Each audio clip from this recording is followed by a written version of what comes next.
Awesome. We will give everybody maybe 30 seconds to jump in. In the meantime, good morning, good afternoon, and thank you for joining us today. My name is Erica Sens. I'm part of the events team here at WP Engine, and I am thrilled to welcome everybody to today's webinar. We know that your time is very valuable, and so we're glad you've decided to spend a part of your day with us. We've got a really fantastic session lined up with insights from our industry leaders here. Before we dive in, a couple of quick housekeeping notes. This session is being recorded, and we will send out the replay to all registrants afterwards. So if you have to hop off early, we will be able to get that to you. And then as well, there should be the availability for question and answer at the bottom of your screen, and we'll plan to leave some time to address as many as we can. With that, let's get started. So in terms of our agenda today, just in my quick welcome, and then Ricky, I will leave you to help me with the rest of the introductions, and then we'll get into our panel discussion, followed by that Q&A that I just chatted about, and then we'll wrap up with a quick closing. So with that, Ricky, over to you. Thank you very much, Erica. Welcome, everybody, and thank you for joining us on this webinar. Today, we are joined by three esteemed guests who are absolute legends in the agency world, and they're going to help us today to understand how to better, work your business and, forge ahead, especially in the tough times we're seeing at the moment. So without further ado, I'd like to introduce you to our panelists. I'm going to introduce them one at a time and let them just explain a little bit about what they do and their agency. So let's start with Chris. Chris, can you just give us a quick introduction on yourself and your agency? Yeah, hey everybody, I'm Chris. I work in an agency called Alphasis. We work with for-purpose organizations to sort of unify their systems around Salesforce, and I lead our digital spaces. And for me, sustainability of our systems is probably my key focus. Great to be here. Thanks, Chris. Next, I'm going to throw it to Broden. Broden, can you tell us a bit about yourself and your business?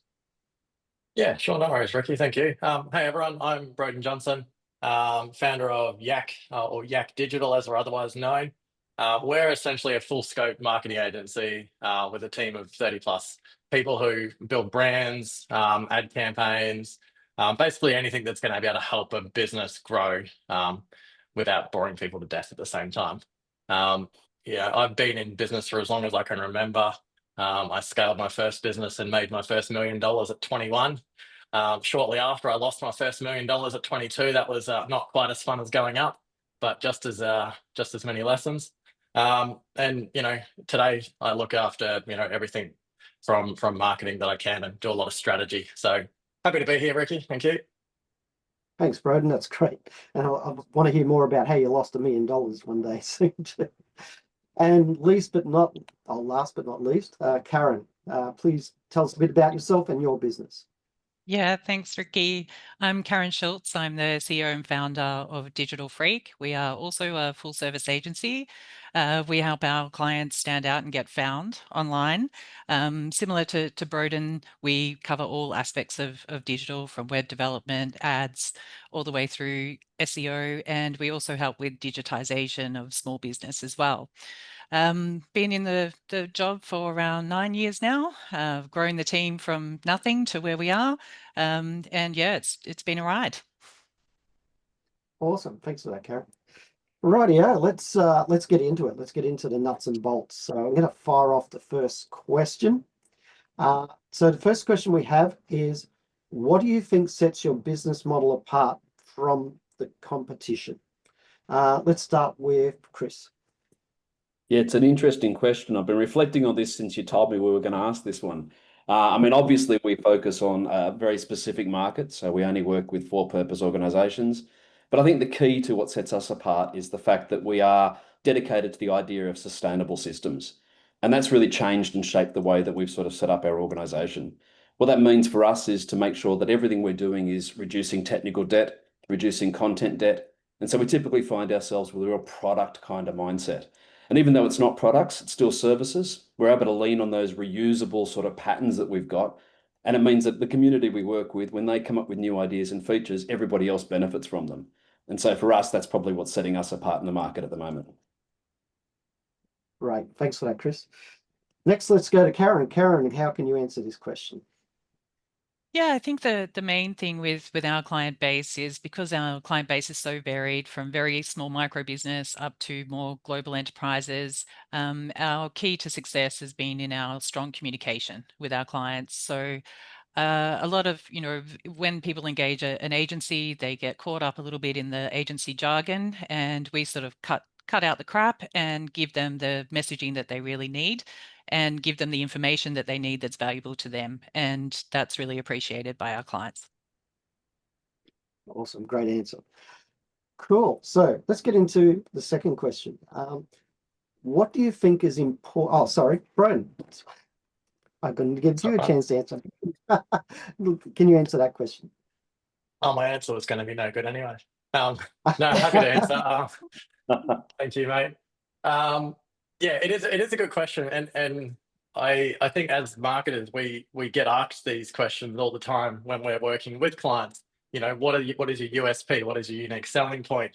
And it's something I've had 1,000 discussions with 1,000 different people on. And one thing I've found over the years is that it's sometimes quite hard to have one unique thing that sets us apart from everything else. Especially in our line of work, when there is 10 million bazillion marketers and everyone with a laptop has a marketer, or is a marketer. It is hard to sometimes stand out. So over the years, I've tried to narrow it down to sort of 3 uniques that are kind of unique, and then put them together and you kind of get something better. So for us, it comes down to we're a full in-house team. So, my office here on the Gold Coast, we're all located right here. We don't outsource any of our work. It's if you've got a web developer doing the work, he's sitting at a desk here. If it's the branding agency, they're sitting at a desk over there. Video, everything gets done within our team here. Our second point of difference is that we're the full scope. So as Karen was saying earlier, she covers everything, as do we, from video through to web. And being able to work in all those different areas allows us to then give us our third unique, which is that custom strategies. Meaning that we're not cookie cuttering approaching it. I don't know if those are the right words, but we're not doing the same strategy for everyone. It's very unique. It's very custom. What do we actually need to do? Okay, cool. You need to do A, B, C. That's what we suggest. That's the approach that we're going to take. So those are our 3 uniques. That's sort of what sets us apart from other agencies. And maybe they're not fully unique, but they're as close as we're probably going to get to it. That's awesome. Yeah. And that's really interesting. Like I've talked to a lot of agencies, and it's really good to see the variance in different agencies. We have a lot of agencies who are still doing everything onshore, so to speak, people in the same office or remote. But I'm also seeing a lot of agencies who are outsourcing for different reasons. And, both systems do work. I don't think there's a right or wrong. It all depends on how you want to build your agency and what you want to supply, how you want to bring your value to the customer. Yeah, that's right. I agree. I think there's 1,000 ways to do it. You just got to find what works for you. Exactly. And this is part of what we're doing today, is like bringing a cross section of different agencies to explain how you're doing it, and everybody's doing it differently. If we all did it the same, it would be very boring, and we need to have that point of difference. So let's get on to the next question. What do you think is important to include on a plan where you sell it to customers? Because one of the things that I talked to a lot of agencies, and I've had my own agency back in the day. A lot of us do, there's the actual project work of, building out websites, doing all that, but ultimately you want that recurring revenue. So what we're really interested in is, do you do that kind of thing? And if you do, what do you include in those recurring revenue plans to keep the customers on board? And I'll start for you, Karen. Oh, sure.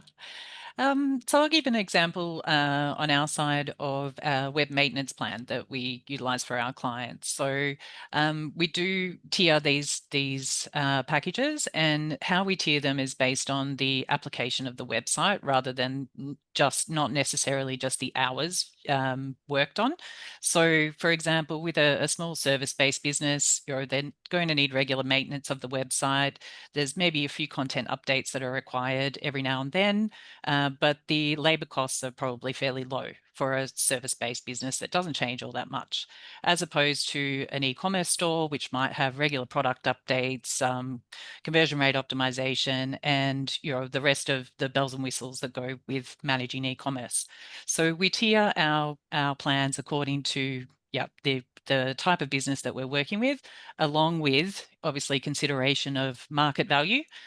So, for a small business, what's important and what's affordable for a small micro business or service-based business versus e-com that have much greater revenue turnover, and obviously the time required to service that client as well. So it's sort of a multi-prong approach. And generally these kind of plans, obviously when you've got that recurring revenue, you have a little more flexibility in regards to your ones that kind of jump a little bit out of scale. So maybe 1 month this client is a little bit more effort, but then next month we don't hear from these clients for 6 months. So, there's background work that happens all the time where we're doing maintenance and updates. But then obviously the content work is where most of the labor costs come involved.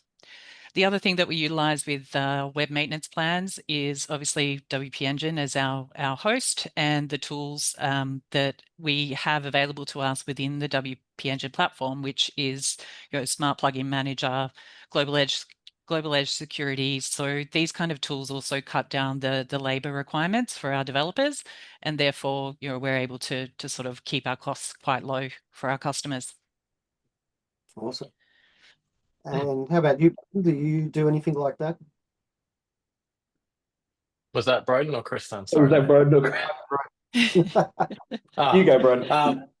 All right. Well, no, Karen, I think that was pretty spot on with everything you went through there. And I guess if I had to add a few things, I think it is good to be able to try and productize the different plans from these sides of things. For one purpose, though, that it does make our lives easier when we are quoting things up. But at the same time, going back to what I said a minute ago about custom strategies, there's certainly a big element of being able to come up with the right solution that might not always fit into the categories or the tiers that you have. And that's where I think having a tiered is great to start with, because you've got the basic requirements of what should go into that tier.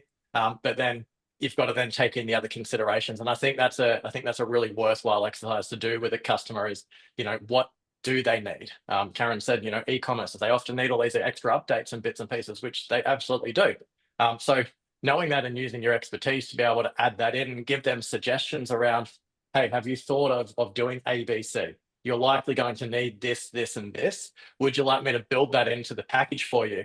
And then, let's say it is a project that we want to do. Maybe we can spread that out over 12 months to make that cash flow easier for the client.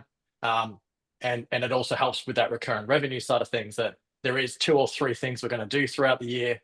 Let's make it a simple monthly payment for those things, and we'll factor those in. And we've got different web plans with clients that some of the e-commerce ones have much larger retainers because we're working on it every single day, whereas your smaller businesses do just need that simple get in. They just want the hosting. They don't really care about anything else. They probably don't even know what hosting is really. They just know they need it to have a website or because you've told them. So I think understanding the situation really comes down to what we do and describing the right solution for the business based on the research prior, and having that conversation. And that's what helps us be able to build that out. And we're including our hosting often into our marketing plans, into our web plans, into our SEO. And it's just a little item in there that, hey, where do you host your website? Oh, it's not WP Engine. Well, you probably should have it on WP Engine because they're the best. And we'll add that in. Again, they don't really care or need to care much about it because we're working on 1,000 other things. And we know that, if it's there, it's in a good solution.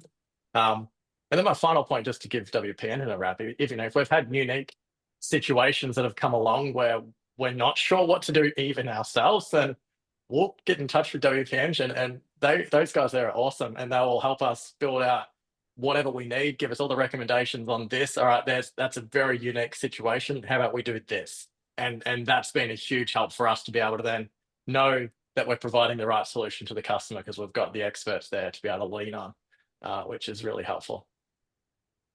Oh, thanks, Broden. That was awesome. I think it's interesting. They didn't even pay me to say that. How about you, Chris? Yeah, it's interesting. We've gone a very different direction. So instead of having sort of a tiered approach, we work with WP Engine to sort of work out what most of our customers were going to need, and we've sort of created the idea of a hosting unit. And so where most of our customers are on one unit, we have the ability to scale and say, well, you want to go to 2 units or 3 units of hosting. And we bundled a couple of extra things in there as well. Specifically, we bundled licensing. So we've got our hands, as we all do, on a lot of premium licenses, Gravity Forms, ACF, different things. And so the cost of a single license is part of the value of that hosting bundle. And it means that we can then take responsibility for maintaining that license expectation. They don't have any sort of expiry dates sneaking up on them or credit cards that are floating around in different systems online. And I think we walked away from the idea of automated updates as well. So we actually take the time to pool the funding from those into one big bucket. We sit down and read all the release notes, but we know from WP Engine systems which ones are the security risk ones we need to focus on for the month. And then we treat those like a sprint of the month and say, how do we get through as much of that as we possibly can in that month? And then we sit down and do it all again next month. And so we've got a slightly different approach to how we've sort of built those hosting bundles.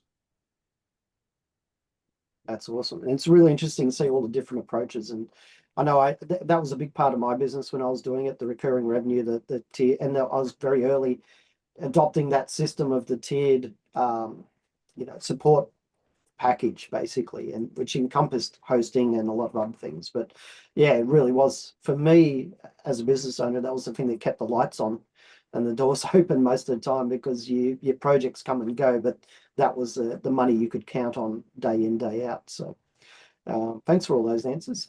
Let's get on to the next question. So with this one, how do you structure or build the plan you sell? I know we kind of touched on this a little bit in this last question, but do you follow a formula for how much you should charge per client? Is it based on the number of websites? What's the kind of formula? How do you kind of, because this is a big question I get from a lot of agencies who are going into this role. How do I set this up? How do I differentiate between tiers? How do I differentiate between customers? So, Broden, can you help us with this one initially? Yeah, sure. I think over the last however many years, I've probably come up with 10,000 different pricing options.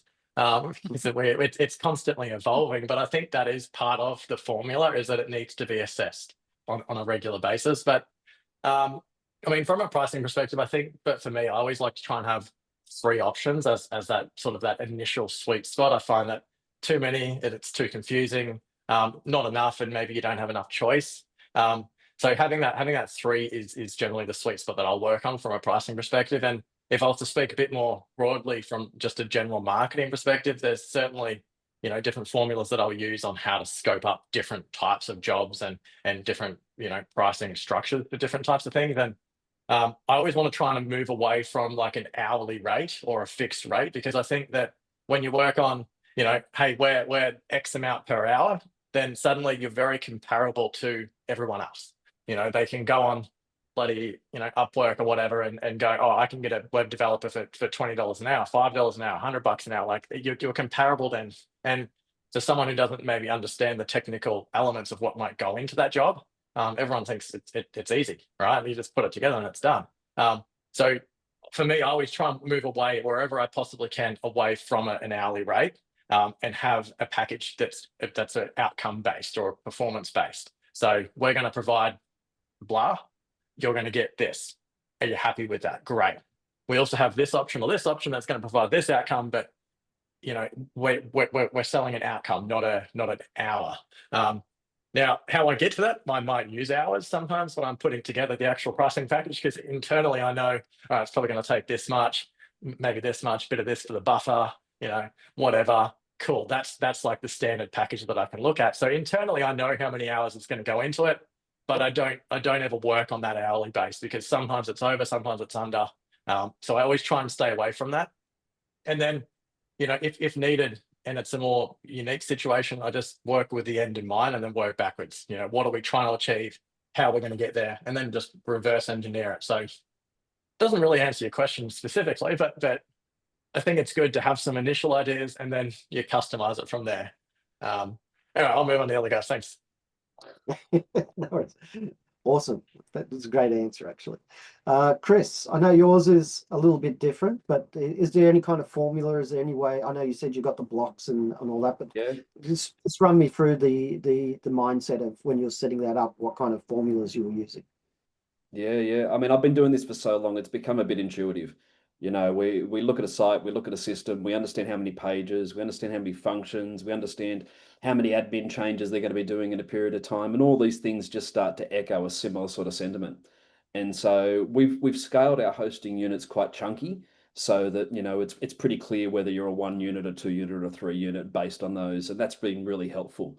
But in our hosting units, because we're really only covering those core functions of infrastructure and licensing and plugin maintenance, we're then able to separate the idea of managed services and say, how do we help you to do more with the site over time?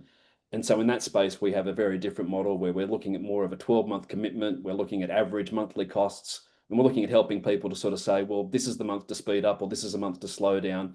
And we're all committed to that monthly average.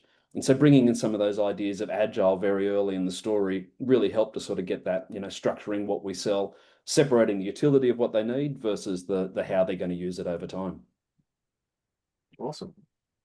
And Karen, have you got any wisdom you can share on how you structured yours out? Yeah, I mean, I guess in our business, we try to keep things as simple as possible and to keep the communication as clear as possible also. So we always separate off hosting versus maintenance. We don't bundle them together, although we do, put them on the same quote, but they're not part of the same package. So people can buy standalone hosting, and it's at a flat fee. There's no tiering in regards to that because we believe the quality of the hosting is valuable of the amount. And then the add-on is the maintenance package, and that's really what sort of captures the customer in with us, because once they've become a maintenance partner with us, then generally they don't leave.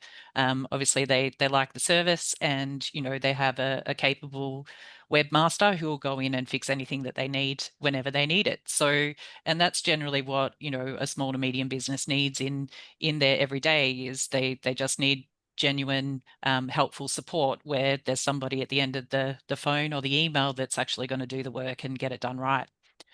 So we keep it really simple in regards to hosting. And then obviously the maintenance tiers, as I spoke about earlier, we look at, a fair market value. We look at the type of business that we're working with, and we point them towards the right package. If the package doesn't, 100% fit, then, as Broden mentioned, there's availability to add little extra add-ons as well. And we even suggest that in our sort of onboarding processes as well, where we're bringing a client on board and we've already assessed sort of what it is that they may need longer term, and start sort of pointing them in the right direction from the outset. So they have a clear understanding of what they need right now and what they may need in the future.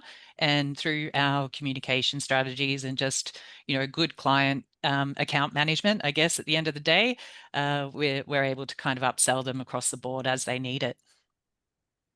That's awesome. So when we're looking at, like, one of the big things obviously is getting customers on board. So what processes are essential to you in your marketing toolkit, and what can really help you streamline service delivery and reduce overheads? So Chris, can you shed some light on that? Yeah, look, I think what I've found over my years is that, the choice for, who's going to build your website isn't somewhat similar to the choices for who's going to cut your hair. We've all got hairdressers. We love them. They do a great job. One day you get a bad haircut and you start phoning friends and saying, who cuts your hair? And so reputation for me is probably the key. And so that means that you've got to be out there. You've got to get on webinars. You've got to write content. You've got to have a point of view, and you've got to back yourself.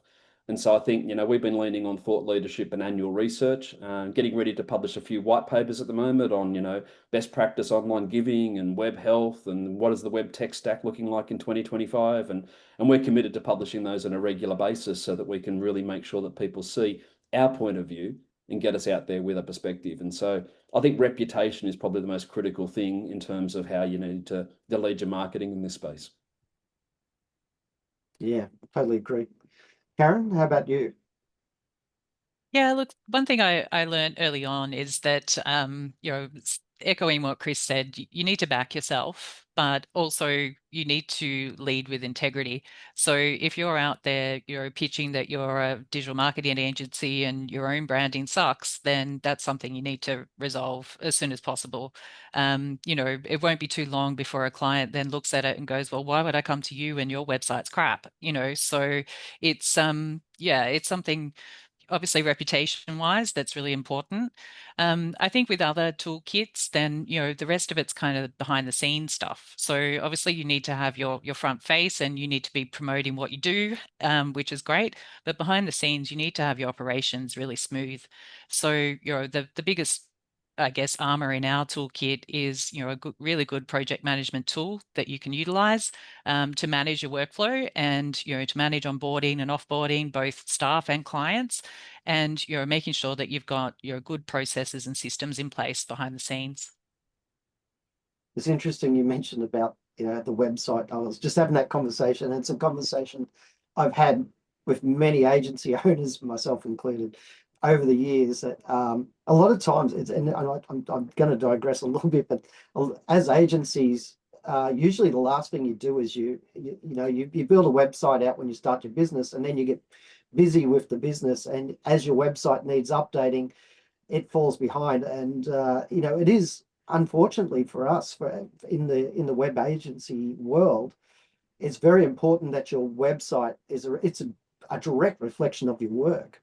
So having a website that functions correctly, looks amazing, and everything's working the way it should is imperative. But unfortunately, a lot of times it kind of like, oh, we're going to redo our website. And I remember having a conversation after a WordPress meetup one night with about 5 other agency owners, and we all had a joke that we would get each other to do our websites for each other, because that was the only way it was going to get done. But sorry, I did a little bit of a tangent there, but it just brought back all those memories of, It's how funny do that you you keep. say that though, Ricky, because for years I had a big blocker in regards to that because I love my business name and it has a really good it has great marketability, but I was so stuck with my own design that I ended up getting an out like a partner, a referring partner, to do the web design for me so that I could take it away from me, give it a little bit of space. And then that was a turning point because it they nailed it, they nailed the brief, and then I was able to then take that design back, get my guys to develop it, and then we were good to go. So my advice to anyone starting out that's in the same boat, just give yourself a little bit of space in between that, because it can become a bit too personal and a bit too hard. So yeah, if you get stuck, outsource it and then bring it back in-house later on. Yeah, great advice. How about you? Yeah, I can actually relate with that as well. There's been many months or times over the years that we've been redoing our website, and what that means is we're getting bugger all done on it, and we've got other shit to do. But we get there eventually, and because and you're right, Karen. Like we've actually done several other agency websites before in the past. For some of our referring partners, because they were too close into it and they couldn't get through that. So I get it.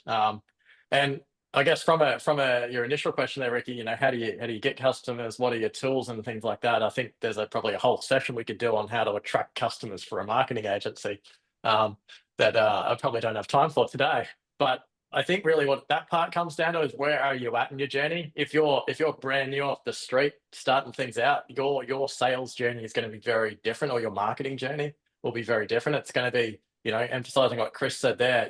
You're probably not going to have a huge budget to invest in ads and all the bits and pieces. So you're going to be reliant on time. So what can you get for time? You can network. You've got to get your name out there, and you've got to try and meet as many people as you can.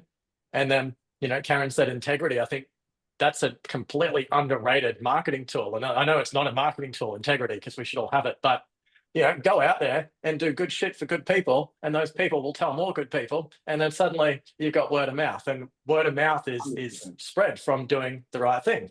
So if you go and do over and above, especially when you're new, because I've spoken to a lot of new agency owners, and but I'm not getting paid for that. It's like, well, what else are you doing with your time? Go out there and do something, and you're better off spending your time working on things, like good things that people are going to talk about, because in turn that may come back to you. And I spent a lot of time in my first 2 years, you know, and anywhere from 40 plus hours sometimes volunteering and doing shit for people, just helping them out. And that was a huge runway for my business to be able to take off. And over the next, over that 2 years, we went from one person to 15 or so people. And like, that was a huge runway. But as we've started to grow and my time has become very, very limited, it's more, you know, who else can I get to go out there, and then what other bits and pieces can we do? So, you know, we've got to do what we preach. We've got to have the good websites. We've got to have the good branding. We've got to have the case studies, minor TBA. We've got to do advertisements. We've got to do videos. We've got to do all of these things, because if someone wants to come to you for web, they're going to look at your web. If they want content, they're going to look at your content. So we've always ran ads, you know, almost for the, you know, however many years we've always ran ads for all the different things we do. But it's not just aimless. It's for a process. So when we're running a strategy or an ad, sorry, we're running it to a particular call to action, which is typically around a deep dive session or a strategy session that we do. And that's got to be one of the most valuable things I have in my toolkit to use, is, you know, having that opportunity to lift the bonnet, have a look under that hood of what that business needs, and then coming back with some genuine advice on what they need to do next. That's the process. And then from there, it's, you know, you're selling into the right sort of system or solution that needs to be done. But at the same time, integrity, you know, if they don't need it, sorry, I can't help you. Here's a bunch of resources that you can go and do. I think you should go and do this before you pay someone like me. And that sometimes holds it holds a lot of weight.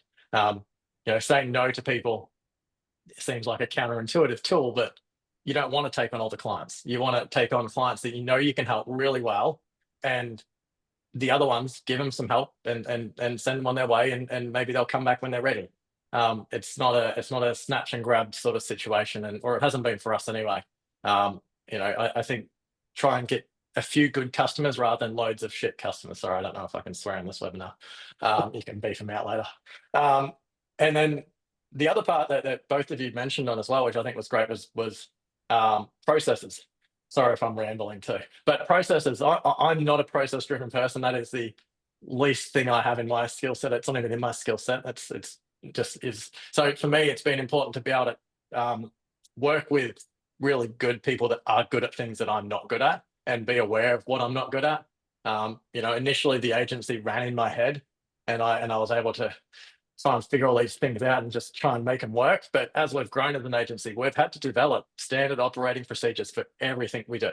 You know, have the right project management software that when this happens, we do this and we do that and we do that. It's all very process driven, but in a good way. You know, it allows us to get the results we need without missing pieces. So I'll leave it there. Thank you. Sorry for rambling. No, that was awesome. And you touched on some really vital points. Probably the thing that resonated most with me was the networking thing. When you're starting out, advertising, it's costly. And, you know, like the thing that really propelled my business was to go out and network. And I used to, when I first started learning how to build websites, I was, you know, went to WordPress meetups and web meetups, and I met a lot of other agency owners who gave me lots of advice, but also made a lot of good connections. And then I started, so like my big advice for anybody starting out, look around, there's local, you know, business networking events, there's like anything where you can go and talk to people, but yeah, do it with integrity. Don't go out looking to, hey, snatch and grab some business, you know, like it's more about making connections, helping people, building up that brand awareness of you being a good person and a good business, and everything else just falls in place. So Yeah, great advice. definitely get creative. I mean, if I can add to that, like 2 years ago, I knocked out the front of my office and put a coffee shop in, and now the whole community and street come buy coffee from me, and they go, "Oh, what's that? A marketing agency? Oh, I'll walk in and see what that is." So it pays for itself as a lead gen, and probably not the most effective, but it's, you know, it's about bringing the community together and being in front of people, and that's the brand awareness that is able to work. I've got to find this coffee. That was about an having a- add-on for yourself, wasn't it, Broden? So you could Oh, yeah, have really coffee was. on tap, you know? Yeah, Gonna nothing say- like a barista-made coffee. Look, I think it's also important to have a point of view. When you're in that networking space, don't just turn up without being uninformed. You know, find that thing that's going to make you different, show that integrity, turn up and tell the story you got to tell. Having that unique point of view is going to really stand you out in the crowd. Love it. I couldn't Great agree more. advice. Okay, so here, this is what I'm going to love to asking this question because it was one of the big things I used to talk about with all, people across the whole spectrum of this industry. How do you manage scope creep? And more importantly, how do you manage scope creep when it comes to these, like your tiered recurring revenue plans? Because we all deal with scope creep in the projects. That's a given. Mm. And and once again, processes are the best way to negate that. But in your plans, your recurring, like anything you're doing, this recurring kind of side of things, there are obviously there's going to be times where customers are going to try and push the limits, and how do you deal with that? What processes do you have in place? How can you kind of limit that? I'm going to start with you, Chris, on this one. I think for us, I mean, your projects, you're absolutely right. It's a real challenge in project space. But when it comes to the maintenance areas, I think we've done it pretty well. I mean, our ideas of pooling the funding from all our clients into one budget, sitting down and working on a monthly sprint, only updating the plugins we can fit into that time. I mean, the client's got very limited control to influence sort of any, scope creep in that side. And on our managed services side, when we're working closely with them on strategy, proactive, reactive sort of support, we've got that commitment to a 12-month average. So scope creep's all good in the first few months. It's not too bad in the middle. It's at the end it starts to become more problematic. But you've got a 12-month runway to work with them to say, look, your average is over at the moment, or your average is under, speed up, slow down. And that 12-month runway sets the expectations. So by the time you get to the end, everybody's really clear that in that last month, you've either got lots of budget left over or no budget left over. But typically what we find is they're already talking about a renewal for the next 12 months. Can we make a new commitment? Can we make it bigger than the last one because we wanted to do more and you kept on telling us to slow down? And so, that's the way that we manage scope creep through that, after project scenario. Awesome. Yeah, it is a big thing, but sounds like you've got that under control, which is great. How about you, Karen? It's one bit under control. We're working on our website. We'd Great recommend fun. Broden. How Yeah, I about you, guess Karen? yeah, talking mostly in regards to process. So how we manage our scope creep, particularly with our maintenance plans, because we have in all of our maintenance plans, we do have allowance for content changes. So and that's where generally the scope creep comes in. So what we do is on all of our sites, we install a logging system so we can see what's going on in the background. So we can see if the client's logging in and making changes or we are. If the client is logging in, making changes, and then making a mess of it, then obviously part of that cleanup is included in the web maintenance, content changes as well. So a couple of things that we do is obviously we log all of our hours that we're working against each customer. So we have a process in place for that. We also make sure that each developer is assigned to a particular website. So they really get to know the site. They're really clear on what needs to be done. They can make shortcuts and do whatever they need to do to increase efficiencies of managing the site. So that allows for us to have a bit more room for when the client then tries to go over. And obviously, as I mentioned earlier, our key point of difference is our communication. So keeping it really clear and keeping the client in the loop with how they're tracking with their allowances allows us to sort of get ahead of it. And then if they are asking for more than what's allowed in their maintenance plan, then we have an opportunity to quote, which obviously gives us a chance to keep it within scope. Awesome. Actually got a question that came through. We got a little Q&A thing, but Leaf is very interested. You mentioned the login system. Can you share a bit more about that? Yeah, so there's a number of plugins available which you can put into WordPress sites that provide you with information about who's logging into the system and what they're doing. So it's just a back-end log of what's going on the site. So who's logged in, what have they done, what changes they've made, and then we just keep a monitor of that. Okay. Yeah, I know one of the things I always used to put in when I built a site was what's it called again? Stream. I used to put Stream. I don't know if anyone's used that. Yeah, that's the one we primarily use, but there are others available too. Yeah, it's really good. I remember, fun fact, I had one customer, and the reason why you put these in is to Well, there's a lot of reasons, but I remember I had a customer once who came and, I built a site out and they said, oh, the site's broken. You need to fix it. And I said, well, what did you do? And they said, oh, no, I didn't do anything. It's just broken. And I went and checked Stream. I could see they logged in, changed a few things. I said, did you log in and do this? And they went, oh, yeah, but that shouldn't have broken it. I said, well, it did. And that at that point, like this is where I guess scope creep really comes in, because there's a point where you're responsible for maintaining the site, but there's a point where if a customer makes changes that breaks the site, that's obviously beyond what you're in control of, and that sometimes becomes an extra cost. So yeah, but interestingly, you mentioned that that's a big part of just it's hard to be the big brother. You don't want to be the big brother looking over the shoulder, but sometimes you have to. Broden, they've got any insights into scope creep? I think we've all had to deal with scope creep at some stage, and it's sometimes one of the things you don't want to have to deal with. But I think that comes down to, and the other guys have really nailed it, like time tracking and the stream thing with it. Like those are all things I think we should do, just transparency, right, and accountability.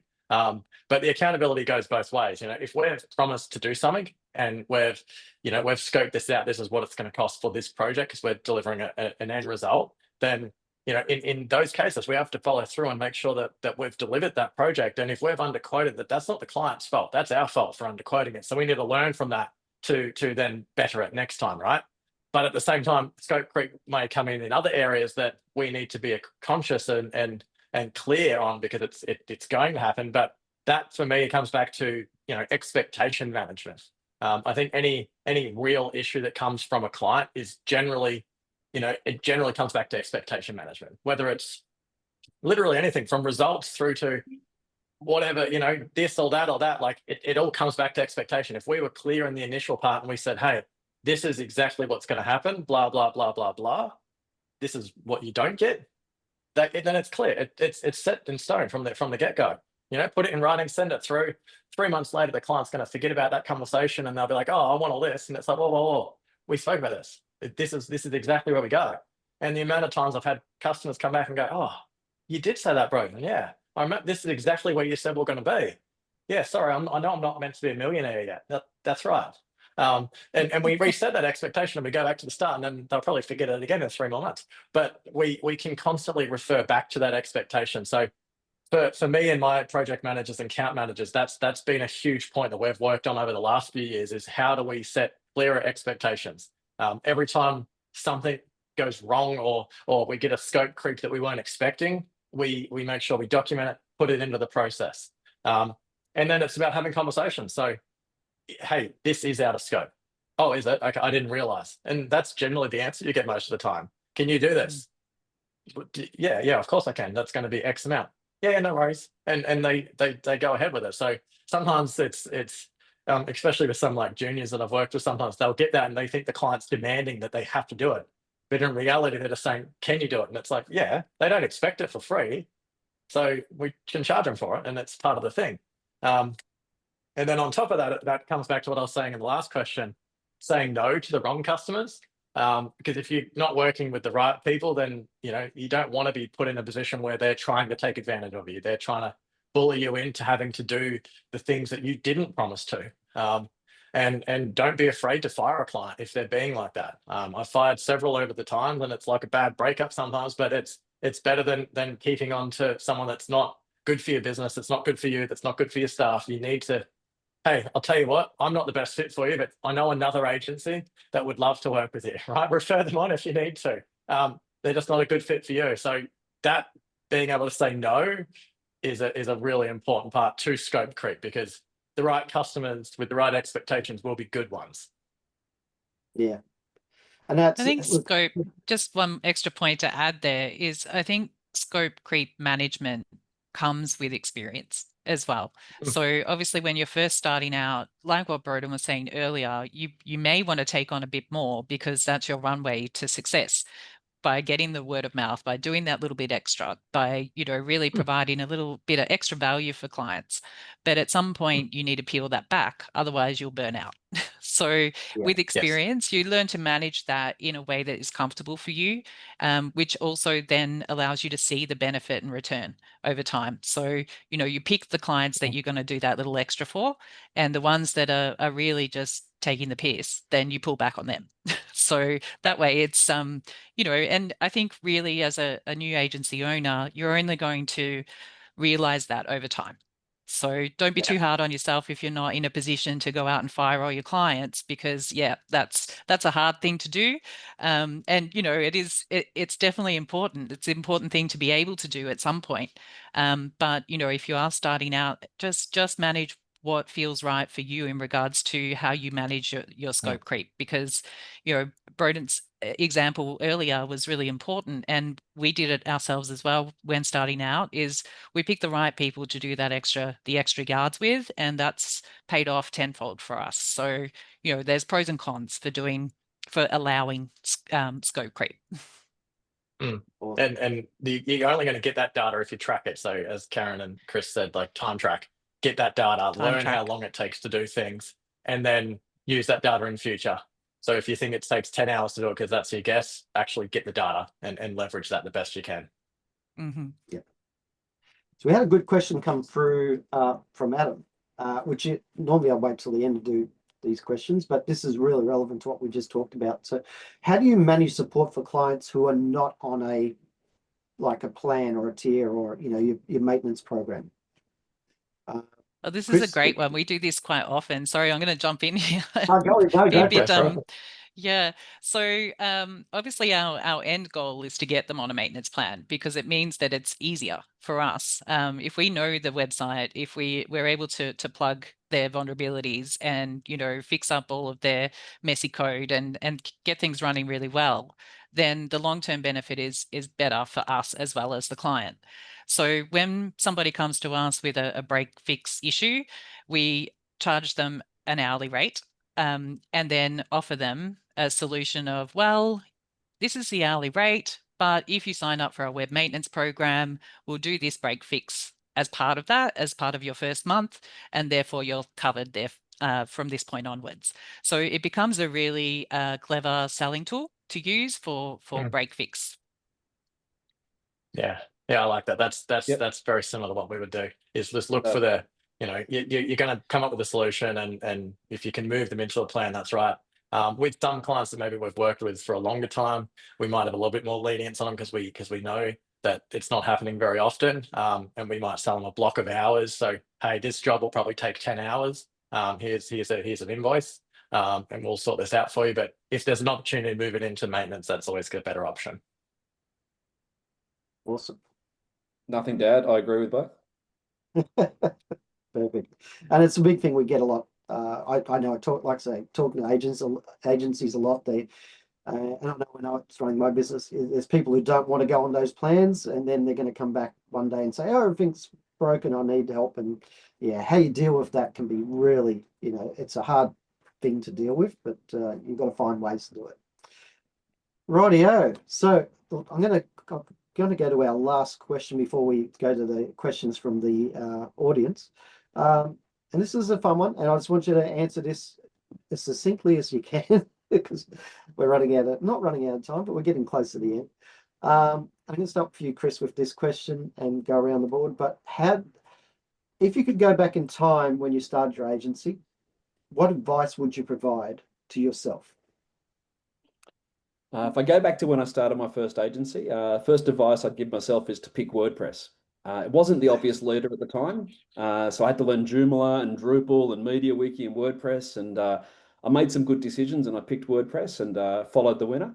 But it's about learning to use it wisely. I mean, it comes with all the bells and whistles to do so many things, and if you use all the bits, then you're going to struggle to keep the system alive over time. And so make sense of what WordPress is. These days, I focus on, you know, systems that last, not systems that launch. And sorry, Ricky, got to do the plug. I'm speaking at WordCamp in 3 weeks' time on this exact topic. So if you want to come along to Brisbane and see me on sustainable systems, happy to tell you a bit more about that. But look, I'd also tell myself to believe in myself more. Carried imposter syndrome for too long. I used to build websites that were like $600 for a blog. I think the last website we did was just short of $500,000. And so letting myself know that it's all going to be good, it's going to make sense, work hard, really does push you to say, yep, look, we can get there further faster. So I'd give myself a bit of confidence and give myself the head start of picking WordPress first. Awesome. Great advice there. Broden, what would you say to yourself starting before you lost $1 million? Yeah, well, that was a whole nother story for another day. I think don't be I think the whole confidence thing really comes down to, like, that's what we've learned in being in business for the years that we've done is how to back ourselves. So don't be afraid. Like, I remember I sat, early on, I sat on my hands for months and months because I was too scared to hire that first person, because that was a huge investment. I'm gonna have to put a person here. I'm working out of my bedroom at this stage, and I'm like, where am I even going to put them? And so I'm gonna have to go and find a desk or something. Like, I can't bring them into my bedroom. That's gonna be weird. So, but I sat around for months, like, pondering that, and when I made that decision, when I decided I had the confidence, it was not really. It was just, I went out there and did it. So I wouldn't take as long to do those sorts of things. But on the exact flip side, I wouldn't go too fast either, because going too fast also has its own problems. So, I was hiring after that. I hired 2 or 3 people a month, which was too many, and I probably should have put the brakes and tapered it out a little bit, a little bit longer. So that'd be the first thing. But then this other part that I think was a real big jump for us was, don't be afraid to be more expensive, as Chris sort of just said. Know that you're worth what you do. The first website we sold was bugger all, and I didn't even, like, I probably spent way too many hours on it. But I'm pretty sure I just Googled how to build a website 10 minutes before, so that was probably relevant at that stage. But later on, I would try and catch up with big agency owners and find out what are they doing, and they'd be saying, "Oh, we charge this per hour and this," and I'd be like, "We do that? Like, let's just start charging that for an hour." And then people started paying it. And it's like, well, that just went nuts. Like, I wouldn't have had the confidence. So I may be doing those things sooner. Yeah, I don't know. Processes, that's also a good one. Should have done that sooner as well. So got to know your processes. Over to you, Yeah. Karen. Yeah, processes, that would be my advice to myself. I think similar to what Broden was saying earlier, I ran the agency from my head, and to be able to get it out of my head and into a process so that we could scale is what what was the turning point in regards to scaling. So my advice to myself would be, start with a really good project management tool from day one, particularly if you're using overseas talent, or even if it's a remote team, located in the same country.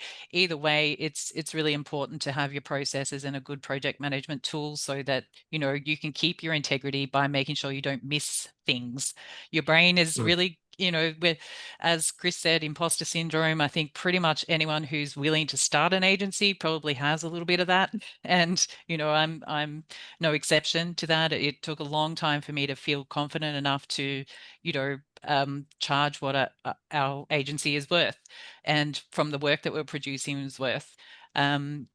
So yeah, I think those two things are really important. The other part, which I mentioned earlier, really good onboarding and offboarding process for both staff and clients. That means that, when clients leave, that it's a really clean, easy break. There's no, overhanging, keeping client sites for ransom and things like that. It's really ugly behavior. So I feel like having really good onboarding and offboarding processes for staff and clients is really important. Don't neglect your own cybersecurity and your own brand appearance. That's really important. I think, in the digital space, especially these days, it's something that we all really need to think about and make sure that you're covered. Even from a point of view of getting cyber insurance, or making sure you've got the right professional indemnity and things like that, just to cover yourself. And then the only other thing I think is that, I guess at the start, we spread ourselves really thin as far as what we were doing. So, we'd bring on a client and they wanted a website, and then we were doing SEO, and then they wanted ads, and then they wanted email marketing, and then they wanted, digitization, and then they wanted some brochures. And all of a sudden we went from, doing a few services to doing everything, which was great. It's obviously got us to where we are now, and we're much, much better at it. But at the start, when you're lean, it's really hard to be, the person of everything. So I would have advised myself to, really kind of master 3 or 4 services at a time, and then slowly bring those other ones on as you become more experienced, rather than trying to do it all at once. All Yeah, right. Karen, you made me think there as well. Like the exiting thing, I think that's really important for anyone to take away. We've always had the philosophy to try and get a 5-star review when we leave a client, and which is sometimes hard, but I think we just need to, you need to make sure that you're doing everything you can to make that experience nice. And there's the amount of times that you guys, and all of us, have probably taken over other agency work from time to, and it's like, gosh. It's like, how did that even get to that? So I think if you can try and have that philosophy, and I've had clients that have left, and that's fine. And 2 years later, they'll come back and say, "Hey, Broden, sorry I left. Can you do your thing again?" It's like, of course, no worries. And they feel comfortable to do that because we've set them up. And then one more point, sorry, I know we're running out of time, but shiny thing syndrome, for me, that was a huge thing. I'm always getting distracted with the next thing. And I've really have to focus on not getting distracted by the next thing, oh, look, a rabbit. But that would be me and I'm still much like that, but it takes a lot of effort to not do that next thing. So anyway, I know we're running out of time, so I'll shut up now, Ricky. Sorry. Maybe that's No the last worries. one then. Maybe time management's the last one we should be talking about. No, back to you. And Totally webinar resonate. now. Yeah, everything you said was exactly what I would say. The only other thing I would add is, like, kind of on the don't spread yourself thin. I get yourself like a bookkeeper and professional people to help run your business. Don't try and run your business all yourself. That's probably the biggest advice. We've got time for quickly one more question. This is from Leaf.